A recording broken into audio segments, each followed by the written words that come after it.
From FingerLakes1.com, this is Inside the Finger Lakes. A couple months ago, we had the Democrat vying to succeed longtime Assemblyman Brian Kolb in studio.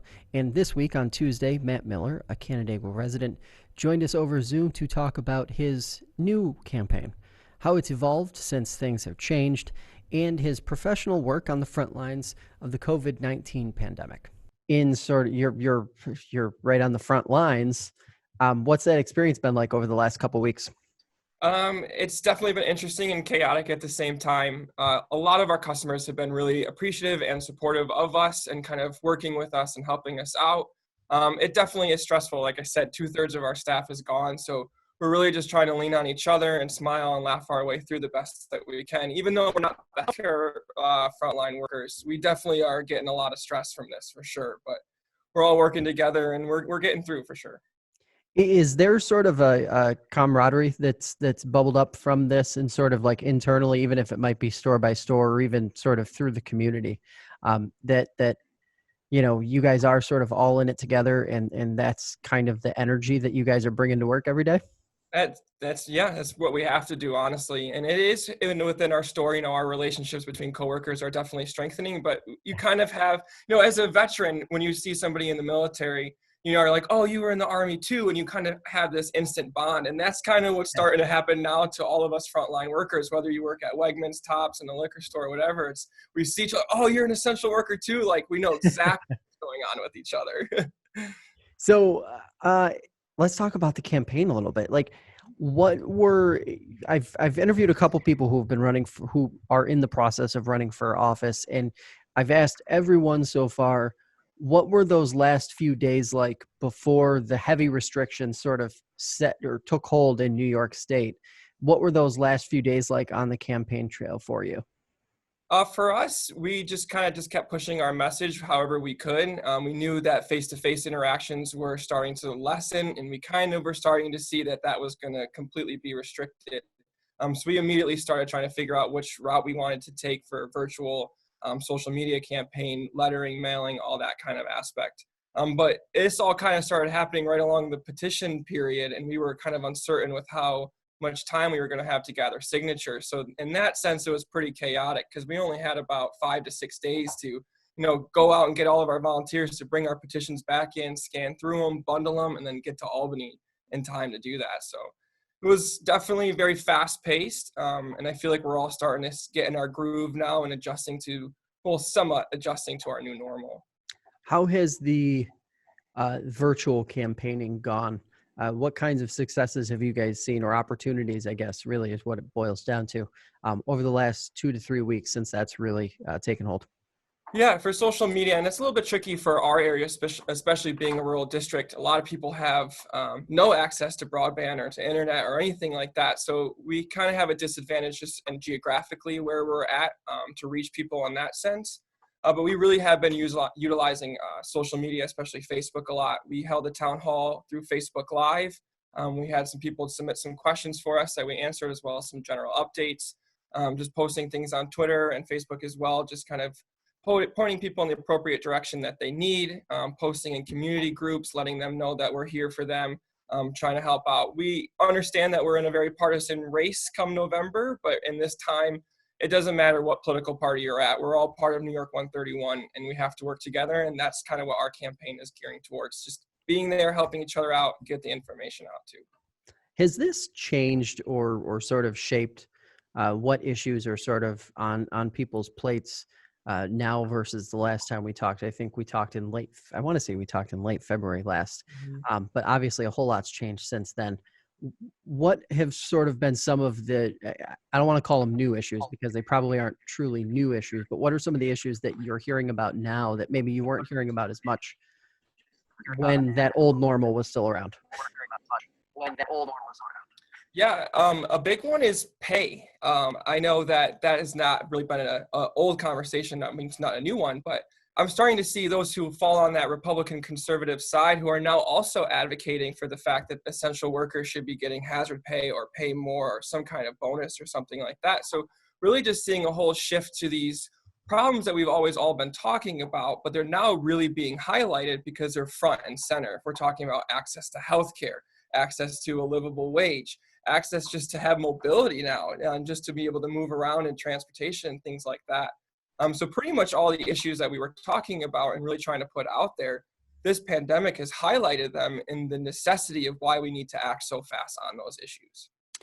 Is Does that propose a little bit of a opportunity, seeing is how there are more people talking about that particular issue? When you talk about essential workers and what is essential work versus what isn't essential work, and what those folks are actually being paid.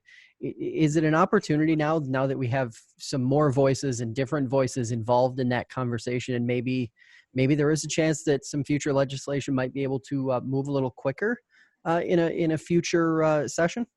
Absolutely. And even just beyond just, raising wages and things like that, just support in general for small businesses and farms. We put out a press release not too long ago, saying that the USDA needs to release aid to help out our small farmers.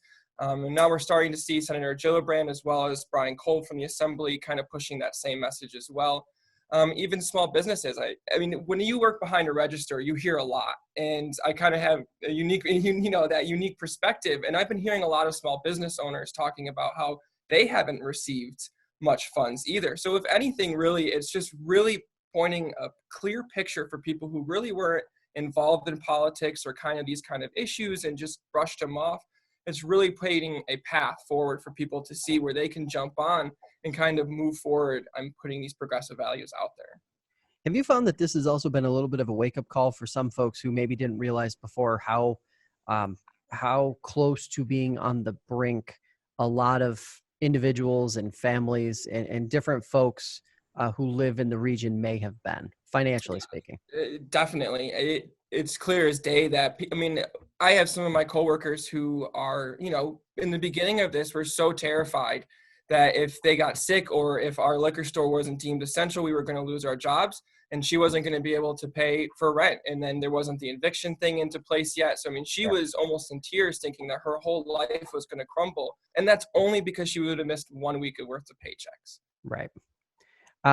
When you look at the sort of pay equity part of this conversation, what are some of the things that maybe you'd like to see shift, whether it be this year or the start of next year, to maybe prevent this type of scenario from playing out in the future, at least on the financial side? Obviously, public health crisis, that is a completely separate ball of wax. But on the financial side, what are some of the things that you would like to advocate for that maybe could help protect some of those folks who are sort of falling in the middle ground, so to speak? Definitely. We are deemed essential personnel. And before this, a lot of people thought essential personnel was going to be those, CEOs, high office corporations, all those types of things. But when we boil down to it, the essential employees are me behind the register at a liquor store and our friends who are working at McDonald's in the same plaza. You have our janitors who are cleaning up after all of this themselves. And now that we're essential, we can literally keep that term for us and use that as a way to advocate for us to get, a livable wage. There's people who are even in the healthcare systems during all of this who are making less than $14 an hour in the middle of a pandemic when they're risking their health with no offering of hazard pay or anything like that.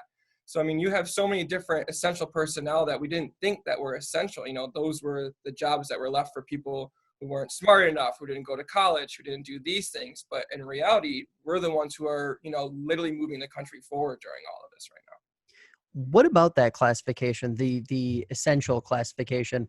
Have you heard any pushback or any criticism in terms of what the state did deem essential versus not essential?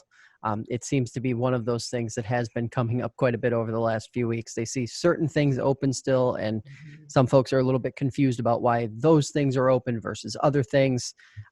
Walk us through what you have heard or sort of been thinking about so far. There's definitely been some confusion as to why some things can be forward and some not. For us personally, a lot of people make a joke for the wine shop that, we're essential, thank goodness. But if you look at it, it's a public health stance too. We're trying to make sure that we have enough beds in the hospital for folks who are dealing with COVID-19. If we close down all the liquor stores, all the bars are closed, these people who face that kind of issue, they're going to go into detox, and detox generally means a couple days stay in the hospital, and that's going to fill up even more rooms and take away from those people who are facing the current health crisis that we are. But yeah, that's for sure. When you look at and you hear the things the governor has said so far about the budget process, if you were elected in November, the budget is going to be your problem. 10 to $20 billion seems to be that magical range of what the shortfall will be. Obviously, we're used to hearing about shortfalls in the billions, but typically it's in like the 3 to maybe 6-7 billion range, not this large. Most of that obviously coming from the pandemic or the response to it.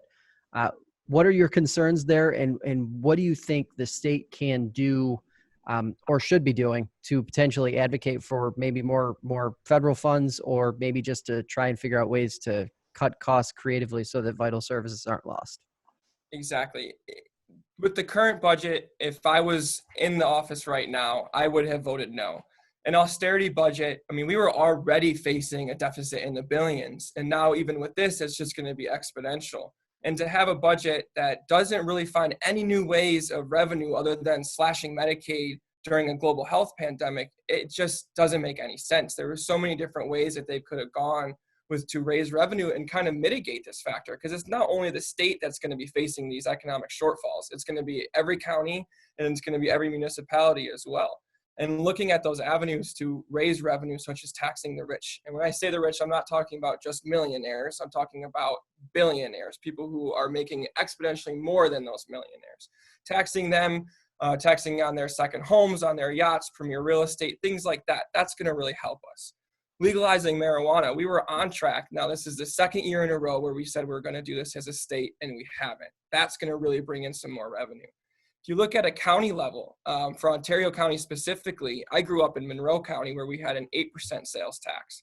In Ontario County, it's a 7.5% sales tax.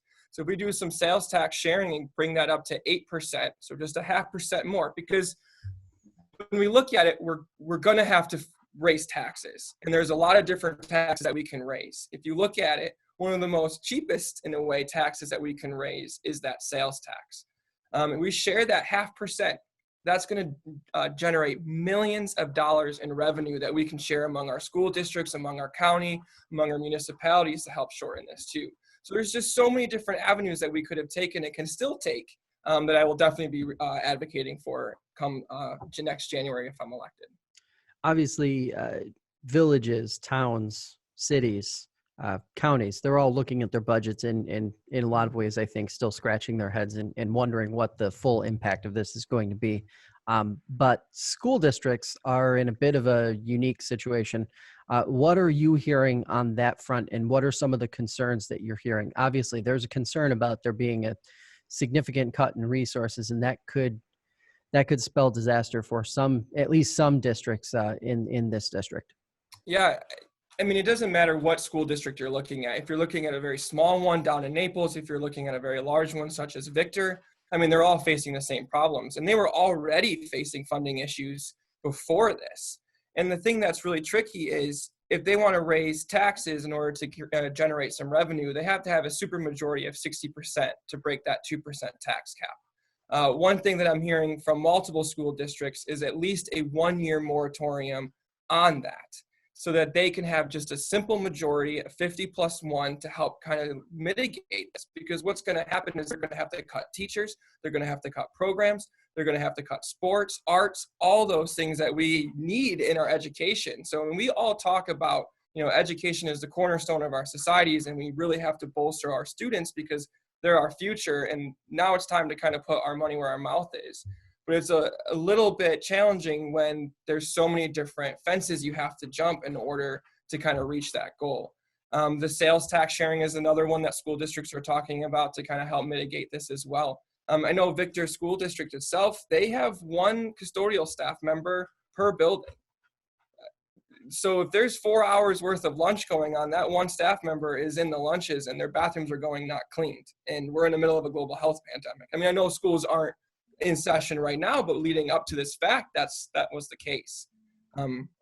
So there's just a lot of need for our school districts, and this is the time that we can really kind of push forward that and really help them out. Are you worried at all about the effect of the state, cities, towns, villages, counties, and school districts all facing sort of a financial crisis at the exact same moment, and what potential impact that could have depending on how the federal government reacts? Definitely, and exactly how you put it. The federal government, what happens at the top is going to start trickling down to the bottom, because when you look at a single town, if they need some assistance or some kind of output, they're going to look to the county. And then from the county, they're going to go to the region. From the region, they're going to go to the state. So if all of these steps to help mitigate the lower end isn't there, like you said, it's kind of nerve-wracking to see where we're going to go with that. And that's why it's so important for the federal government to pick one strategy and go with that. Wait a little bit. If it doesn't work, switch courses. But right now we're trying to go at this from so many different ways. It's counties versus counties, states versus states, regions within states against each other. We need to have that real clear-cut leadership from the top to kind of help bring it all down, because we're going to be all in the same boat, regardless of what level of government you're in. Lots of discussion right now about a potential infrastructure bill, obviously at the federal level, and some investment over the next several years to sort of re-engage the economy. Broadband access, I'm always curious to see where that falls in the infrastructure discussion debate. Does it need to be a priority, at least in New York State, in some of these rural communities where access is a serious, serious issue? Is that something you'd like to see the state or the federal government or all of the above tackle coming All of out the of this above thing? need to tackle that. Because when you hear New York State, if you don't live in New York State, you hear New York and you immediately think downstate, New York City, Manhattan. When reality, the majority of the state is rural communities. And when we have situations like this, where pretty much the entire state and country are shifting to a digital broadband type way of living, and these people don't have access to that, they're completely being cut out of the process. And when I mean the process, information of how to stay safe, how to get where to go, where not to go, whether it's you're allowed to do this, to do that. You don't know the guidelines. You can't stay connected with your family, your job, anything like that. So if you don't have access to broadband and you are not an essential personnel, you might not even be able to keep your job. So it definitely needs to be addressed, and the expense of it and all those excuses that we constantly hear need to be put off to the side, because right now for some folks who don't have access to broadband, it's life and death for them. Mm-hmm. And also, obviously, we were just talking about the education side of this thing, and it's amazing the number of stories that I've heard so far from folks who are either parents or they have cousins and relatives and family like that in high school or in middle school or even younger, and they're trying to do this sort of digital transition, or in some districts they're not, and it just seems to be a very chaotic system. Are you worried at all about the prospect of, obviously a lot of people are talking about the change that's going to happen after this is all over with, maybe more remote work? Seems to be a little split right now in terms of what people think that means for the workforce at large. Some people, there seems to be the camp that thinks it'll mean less jobs overall. And there's the other camp, it seems, that believes it will be more jobs, more spending by companies, because they will be spending less on sort of some of the traditional infrastructures that they needed, the office space, things like that. What is your thought process on what the workforce looks like on the other side of the pandemic? I definitely think when it initially ends, it's going to be a very odd transition. Even if we're allowed to go back to those offices for those who haven't been, it's going to be that weariness. Do we do it? Who can stay home? Who can't stay home? Do we really need to have them into the office? But all in all, I think, however long it's going to take, it'll level out to a fact that we'll bring back to that. I mean, people use jobs as a source of getting out of their homes for mental health reasons, to be distracted, to feel like they have a sense of purpose, to be included, all those types of things. So even if a lot of these jobs are being done from home now, in that transition period, I feel like the majority of it is going to return back to normal for the most part. How can folks connect with you now that your campaign is digital, and for the foreseeable future definitely will be digital? What are the best ways for folks to get in touch with you, connect with you, learn more about your campaign? Yes, definitely Facebook or email. So Matt Miller for New York for our Facebook and Twitter as well. Private message us on either or, post right on it, and we're pretty responsive to get back to the people for that especially. Feel free to personally email me at matt@mattmillerfornewyork.com. And like I said, we'll do our best to get back to you. Our website as well, mattmillerfornewyork.com. Right there, they'll have all the appropriate links that you need for events, virtual events now, contact information, social media pages, any updates, articles that were in, all those types of things. Matt, best of luck moving forward. Thanks a lot for taking the time here. Yes, thank you, and stay safe. Hey, man. Thanks for joining us this hour on Inside the FLX. I'm Josh Durso, and we'll be back next week with another episode. In the meantime, download the FingerLakes1.com app to have the latest local breaking news, alerts, and podcasts delivered right to your hand each and every day. Follow and subscribe to the show on YouTube, Spotify, and Apple Podcasts. If you enjoy the program and can support us, head over to patreon.com/FL1 to pledge monthly support. If you have an idea for a show or simply want to let your voice be heard, drop us an email or leave us a voice message by visiting InsideTheFLX.com. Thanks again for listening. I'll see you back here next week.